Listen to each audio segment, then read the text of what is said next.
در پی 68,000 تومان پول چایی خواستیم آقا مهدی کارشناسی برمی‌کنم. بفرمایید. نکته در شأنی گفتید. تحلیلگر اقتصادی هستم، محمد مهدی کلانتری مقدم. چای رو بذار دم. اینجاییم در کافه لایت. بگیر کافه لایت. عالی. هر چقدر از لایت بودن اینجا بگم کم گفتم. هر چقدر که اسمش روشنه دیوار بگیر خودش دارک. چای 60,000 تومانی 68,000 تومان 68,000 تومان چاییه. میخوام تحلیل کنم براتون.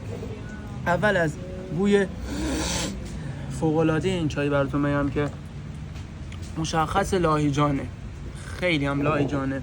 حالا جدا از کیفیت این چای و زیبایی و تر و هر چیزی که داره، میخوایم برسیم به این پکیج ویژه‌ای که کنار چایشون میدم. بیا اینجا تمام کن، زوم کن، خوب زوم کن، خدای نکرده کم لطفی نشه. کن یه دونه به ما این دسته بیلا میدن، بگی یه نه این دسته بیلا به ما میدن، شکلات آیدین میدن به همراه لیمو امانی و گل. در کنارش هم یک چی میذارن؟ خرما. ببین همین رو اگه الان بری بخری برات میفته چقدر؟ یه دونه 5,000 تومان. دوستان از پشت صحنه اشاره کردن یه دونه شکلات هم اصلا نیاز نیست بخری.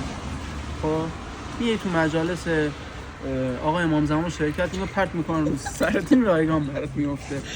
لیمو امانی هم که مثلا بهت نگم ریخته دیگه نمیصرفه داداش، هیچ از 8 تومن نمیصرفه، قرآن نمیصرفه. 5 تومن پول تی بگ میدی، 5 تومن هم نبات میندازی توش، 10,000 تومن بلوار بخور کسخالی میاری.